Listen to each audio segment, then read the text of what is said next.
So una na gagawin natin ay kailangan meron tayong dalawang cable at isang router para i-connect natin isang cable sa isang PC tsaka sa isang PC naman yung isang cable.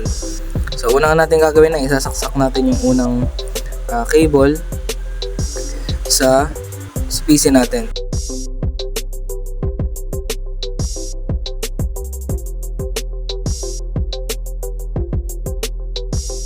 So pag sinaksak natin yung cable ay iilaw siya. It means na nagana yung ating cable. So sunod naman ay sasaksak natin yung isang cable para sa kabila naman nating PC, sa PC2 natin.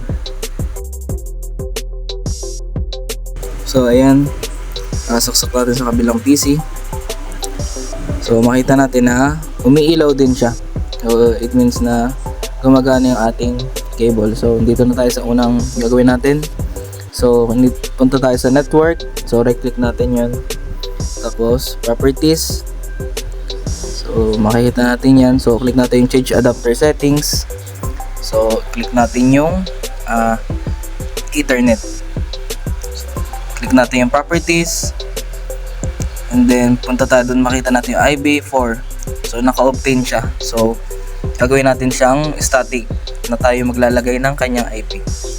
So lagay natin 192.168.10.2. So ito yung IP address ng ating PC1. So okay lang natin yan. Tapos next natin yan. So kailangan natin i-config natin yung IP natin. So punta tayo ng command prompt cmd. So type lang natin ipconfig. Then ayan, nag-reply siya na okay yung ating IP na nilagay.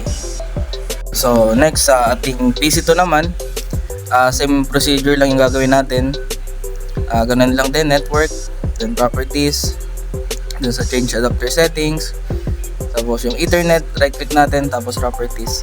So click din natin yung IPv4. So gawin natin static. So lalagay naman natin na IP dito ay 192.168.10.3.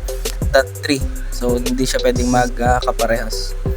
Then subnet mask. So wala na tayong ginawang nilagay na default gateway dito. So X lang natin. So ganun din, punta din tayo ng CMD para malaman natin kung okay yung IP natin. So type natin ipconfig. And then yan, lumabas din. So okay yung IP natin. So ang gagawin natin ngayon ay titingnan natin kung magkakonekta na silang dalawa. So itong laptop na yan, ipiping natin sa kabilang laptop kung magpiping ba sila, kung magkakonekta na ba sila.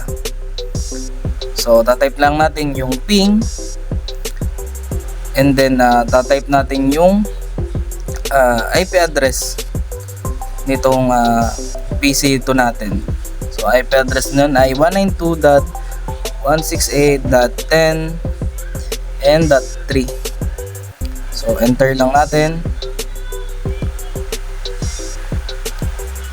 So ayan, nag-reply siya. So meaning nun ay connecta na yung PC1 na sa PC2.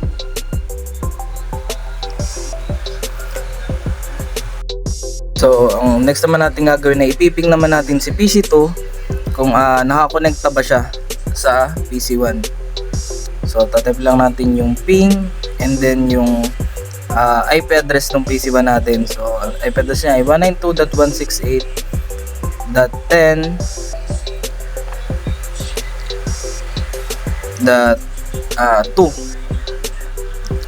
So ayan, yan, enter lang, then ayan, nag-reply siya.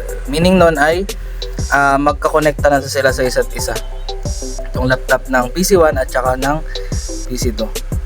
So ayan, kailangan lang natin ng dalawang cable at saka isang router para magawa natin to.